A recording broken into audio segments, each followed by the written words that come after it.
আসসালামু আলাইকুম এভরিওয়ান। আজকে আমাদের সিএলুর পঞ্চম ক্লাস আমরা শিখবো হচ্ছে মূলত 4 ধরনের প্যাটার্নের মধ্যে জিপার অ্যাড করা, ওয়েস্টকোট, জাম্পস্যুট, ড্রেস আর একটা হচ্ছে কিসের স্কার্ট।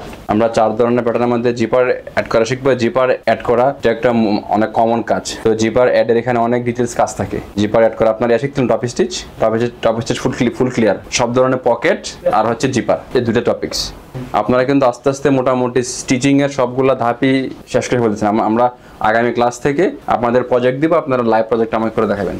আজকে আমরা আপনাদেরকে বেশ কিছু ফাইল দিয়েছিলাম, আমি একটা ফাইল ইনপুট করি।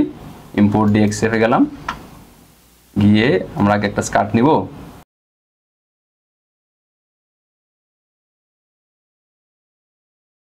আমরা যখন কোনো প্যাটার্ন খুলবো, দেখেন একটা ডিএক্সএফ ফাইল খুললাম, খোলার পর দেখেন সে এমন করে দেখাচ্ছে, তাই না? এই ভিউতে আসছে। এখানে কিন্তু দেখেন ডাটগুলা জাস্ট বেজ লাইন, ডাটগুলোর মধ্যে সে কিন্তু প্যাটার্নের মতো লাইন পড়ছে। এগুলোতে সিম করা যাবে না। এগুলোকে আমার কি করতে হবে? আগে রেগুলার ফর্মে আনতে হবে। আনার জন্য আমাকে ক্লিক করতে হবে প্রথমে হচ্ছে ট্রেসে। আমি যখন ট্রেসে ক্লিক করব, দেখেন এটাগুলো কিন্তু ভিউ চেঞ্জ হয়েছে।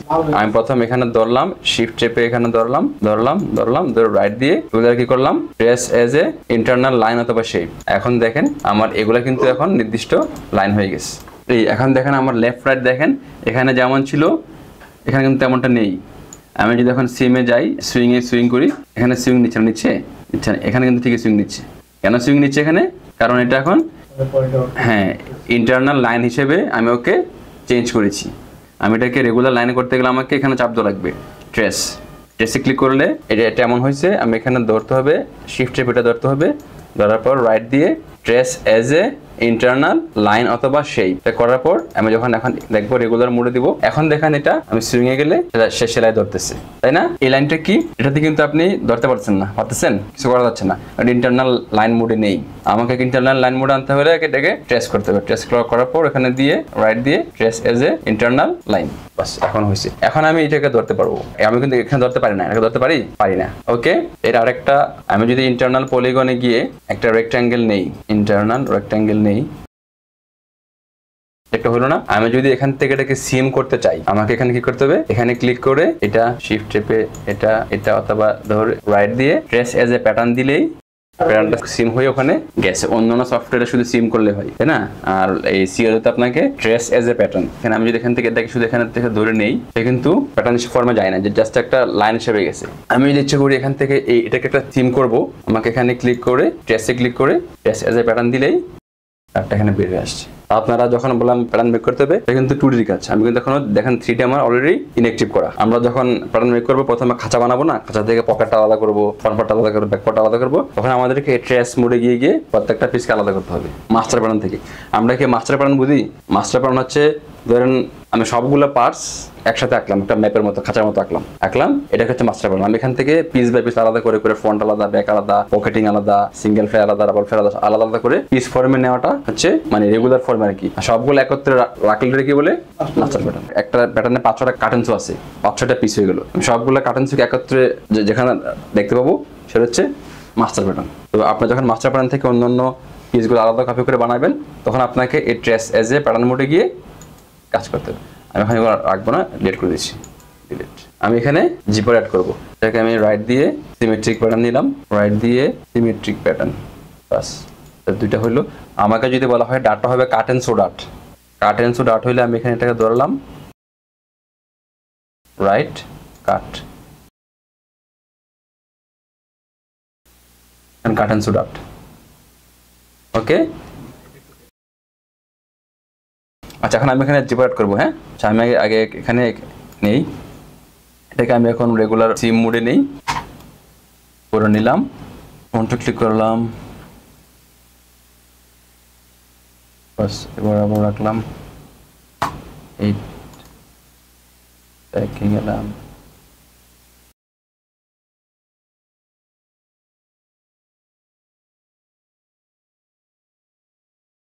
এখন আমরা ডাটটা ক্লোজ করি। হ্যাঁ, আমি জাস্ট সেগমেন্ট সুইংয়ে গেলাম, এই ডাটটা ক্লোজ হইলো, এই না, segment swing two state, segment swing তো কোনো জামানো নাই, তাই না? এই দেখেন একটা সুইং হলো না, একটা সুইং হলো। এখন আমাদের ডার্টের ডেপথ, ডার্টের এটা ক্যাপ না, এই ক্যাপও কিন্তু সুইং হইতে হবে। সেগমেন্ট সুইংয়ে গিয়ে ওগুলো কিন্তু খুব সেন্সিটিভ, হ্যাঁ, একটু খেয়াল রাখতে হবে। এই ডার্টের ক্যাপটাকেও সুইং করে দিতে হবে, এই আদারওয়াইজ এটা প্রবলেম ক্রিয়েট করবে। আপনাদের যারা সুইং বুঝেন না এদেরকে একটু সিরিয়াস মোডে থাকতে হবে, কারণ সুইংটা এখানে সুইং বোধ খুব ইম্পর্টেন্ট। যারা সেলাই করতে পারেন তাদের জন্য এগুলো খুব ইজি। এই বাস, এটা আমার হলো। এখন আমি যদি চাই ডার্টের ক্যাপ থাকবে বডির দিকে, তাহলে আমাকে এখানে সেগমেন্ট সুইংয়ে গিয়ে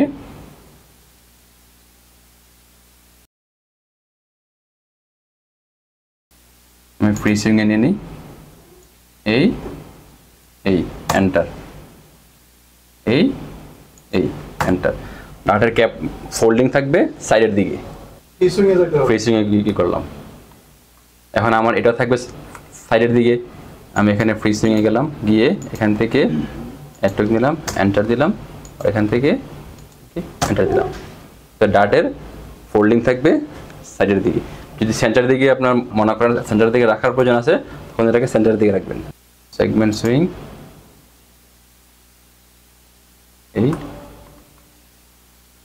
এটা করা আছে না, এটা হয়ে গেছে, ফাইন। এখন আমি ফ্রি সুইংয়ে গিয়ে একটু খেয়াল করুন, এখান থেকে ক্লিক করে এখানে যাওয়া লাগবে, আবার এখান থেকে ক্লিক করে এখানে যাওয়া লাগবে। আপনি এখান থেকে ধরে এখানে আসলে কিন্তু হবে না, হ্যাঁ, তাহলে কিন্তু গন্ডগোল পেয়ে যাবে। এখান থেকে শুরু করে এখানে গেলাম এন্টার, এখান থেকে শুরু করে এখানে গেলাম এন্টার। এখন আমার কি হইলো, মোটামুটি সবগুলা জিনিস দেখেন এখানে কিন্তু শো করতেছে, হ্যাঁ, এদের ডাটা এদিকে আসবে। এখন আমার এখানে আছে স্লিট, এটার নাম কি স্লিটটা কিন্তু একটা স্লিট ভেতরের দিকে যাবে, একটা স্লিট ওভারল্যাপ হবে, একটা ভেতরে টার্ন হবে, একটা ওভারল্যাপ হবে। ওভারল্যাপ হওয়ার পর যেটা ভিতরে গেছে আর যেটা ওভারল্যাপ হচ্ছে সেটা সুইং হবে। এটাকে কি করতে হবে, ফোল্ড করতে হবে। জানেন একটাকে আমি ফোল্ড করে দেখেন, আমাকে ফোল্ড করার জন্য করতে হবে ট্রেসে গিয়া ট্রেস এজ ইন্টারনাল লাইন, বাস, তাই না? আমি এখানে গেলাম, এই তো। এখন এখানে এটার নাম কি, ফোল্ড অ্যারেঞ্জমেন্ট। আমি এখানে ক্লিক করলাম, এখানে আমি ক্লিক করলাম, ক্লিক করার পর একটা লাল দাগ আসছে না, এটাকে আমি ঘুরাইয়ে দিলাম ভেতরের দিকে, রিমুভ লিঙ্ক এডিটিং, রাইট দিয়ে রিমুভ লিঙ্ক এডিটিং, বাস, এখন আর যাবে না। ফোল্ড অ্যারেঞ্জমেন্ট দিলাম, দিয়ে এটাকে আমি আস্তে করে ভিতরে নিলাম। এবার একটু বুঝছি ফোল্ড অ্যারেঞ্জমেন্ট কি। ফোল্ড অ্যারেঞ্জমেন্ট হচ্ছে আপনার ধরুন আমার এই জিনিসটা এখান থেকে এসে হ্যামটা এখানে ভিতরে গেল না, এই আমি এটাকে এখানে একটা ট্রেস দিয়ে লাইন দিয়ে এটাকে আমি এখানে ফোল্ড অ্যারেঞ্জমেন্টে ক্লিক করলে এখানে একটা সার্কেল আসবে, অ্যারো মার্ক দিয়ে দেখা দিতে হবে তুমি এটাকে নিচের দিকে ফোল্ড হও। আর আমি উপরের দিকে যদি ফোল্ড করে নিয়ে আসি তাহলে ওকে আমার এই সার্কেলটাকে উপরে ঘুরে আনতে হবে। দেখেন, তাই না? আমি যদি এখানে ক্লিক করি,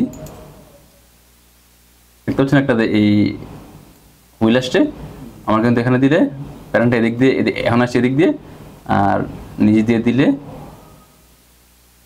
এই গেলে ভিতরে দেয় না, এই এখন আসছে উপরে,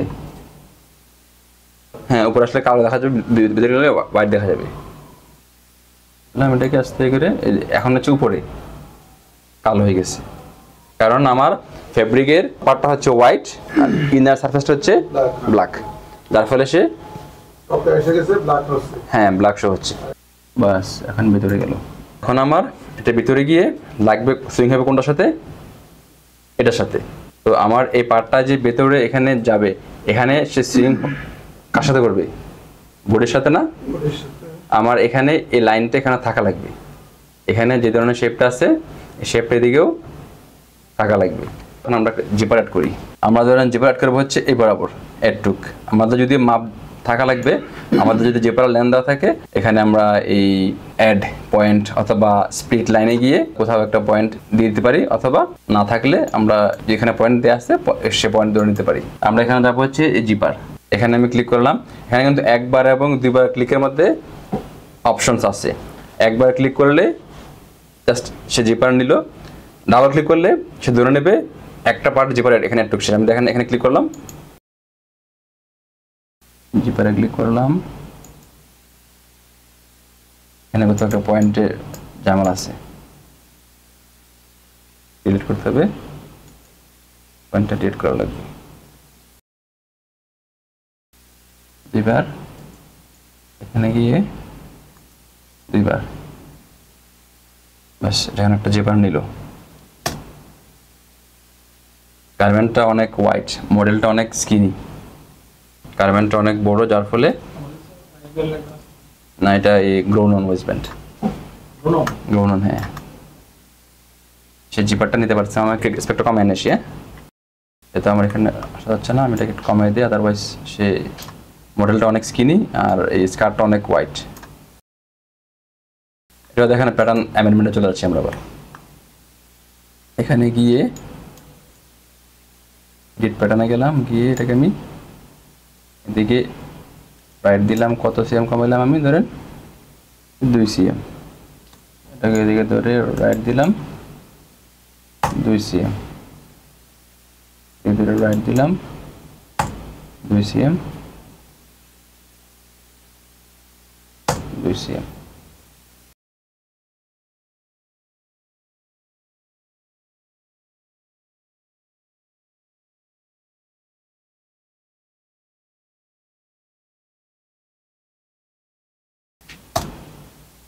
এখন সে মোটামুটি একটু আসছে, তাই না? এখন দেখেন আমার সে কিন্তু জিপার নিয়ে নিল, জিপার নিয়ে নিল না সে। এখন আমার মাঝখানে পার্টটা সিএম করার বাকি আছে। সেগমেন্ট সুইংয়ে গেলাম, এটা বাস সুইং হয়ে গেল।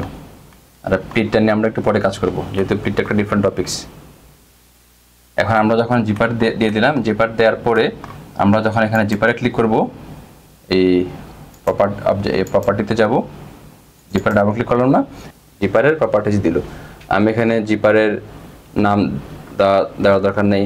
প্লাস্টিক জিপার হলে প্লাস্টিক জিপার, মেটাল হলে মেটাল, নাইলন হলে নাইলন, ইনভিজিবল হলে ইনভিজিবল। হ্যাঁ, সে আমি দিলাম হচ্ছে নাইলন জিপার নিলাম। তারপর টিথের টাইপ, টেক্সচার কেমন দিলাম, টেক্সচার রাখলাম। জিপার সাইজ 3, 4, 5, 6, 7 ডিফারেন্ট সাইজ হয়। আমি জিপার সাইজ দিলাম সে 3।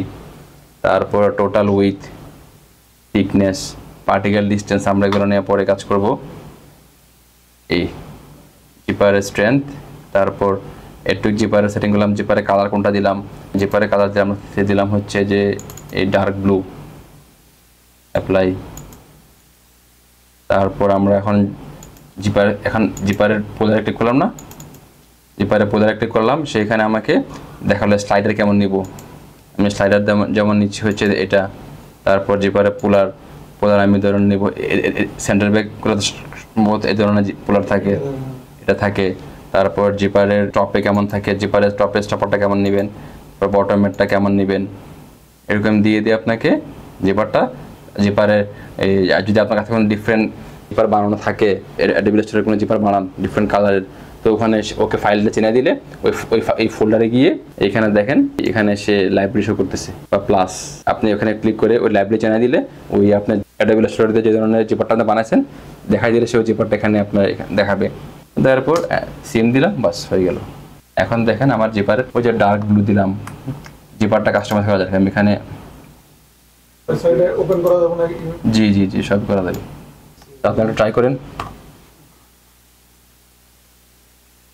আর আমি ওইদিকে এটাকে একটু ক্লিয়ার করে, আমার এখানে সিমগুলা ভিতরে বাইরে বেরিয়ে আসছে না, আমাকে এখানে ফোল্ড অ্যারেঞ্জমেন্টে গিয়ে ওগুলোকে ভেতরের দিকে করে দিয়ে আসতে হবে।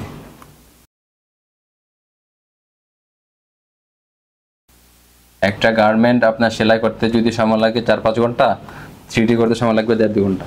একটা বেসিক স্কার্ট আপনার সব মিলে সুন্দর texture, file, zipper, top stitch add করাতে আপনার 3 ঘন্টা সময় লাগবেই। ওকে, আপনারা এখন করেন একটু, আমি সবার কাছে গিয়ে গিয়ে দেখি জিপারটা কতটুকু